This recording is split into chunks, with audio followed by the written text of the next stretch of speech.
Fetch. Emily was a 13-year-old girl who had recently lost her grandfather. She remembered sitting on his lap in the rocking chair, feeling exhilarated without a care in the world.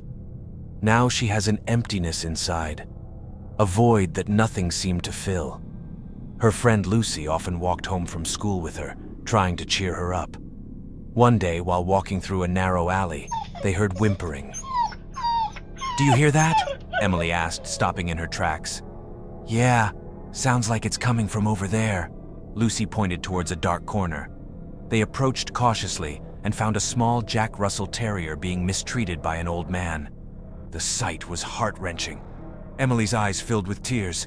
"Hey, stop that!" she yelled, her voice trembling with anger. The old man turned and snarled, "Mind your own business, brats!" Without thinking, Emily rushed forward and scooped the dog into her arms. She ran, Lucy following close behind, until they were far from the alley. They could still hear the old man screaming, "If you take that dog, you'll regret it. He's nothing but bad luck." At home, Emily begged her mother to let her keep the dog. "Please, Mom. He needs a home, and I need him." Her mother, seeing the light in Emily's eyes for the first time in weeks, reluctantly agreed. From that day on, the dog was Emily's constant companion, always by her side, fiercely protective. One evening, Emily realized she had lost her house keys. Frantic, she searched everywhere but couldn't find them. The dog watched her intently, then darted off. Minutes later, he returned with the keys in his mouth. "Good boy! You found them!" Emily exclaimed, hugging the dog tightly. "You're so good at finding things." The dog was known as Fetch from that point on. The next weekend, Emily went shopping with Lucy. They spotted a beautiful but expensive handbag in a store window.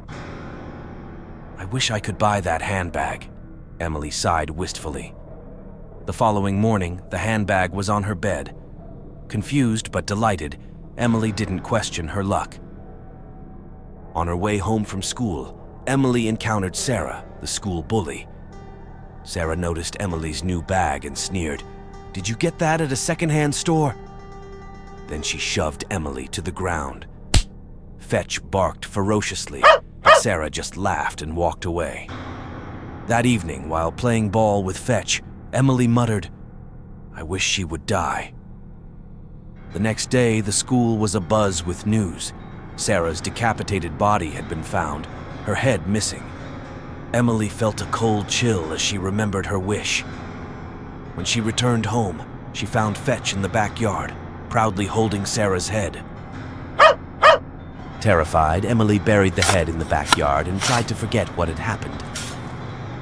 At dinner, Emily's mother mentioned a boy named Jason who had brought Emily's homework when she was sick. "Is he your boyfriend?" her mother teased. "No, Mom. I could never win his heart," Emily said, her voice heavy with sadness. The next morning, Emily screamed in horror when she found a bloodied heart on her doorstep. Fetch sat beside it, tail wagging. It was Jason's heart. Emily's hands shook as she buried the heart next to Sarah's head. She sobbed uncontrollably, the horror of what Fetch had done consuming her. That night, in her grief, Emily whispered to Fetch, "I wish Grandpa was here. I miss him so much." The next day, she entered the living room and froze when she saw some muddy footprints. She screamed in horror as she saw her grandfather's corpse sitting in his old rocking chair, Fetch on his lap, looking content. The corpse's eyes were lifeless, but the chair rocked back and forth as if some unseen force was moving it.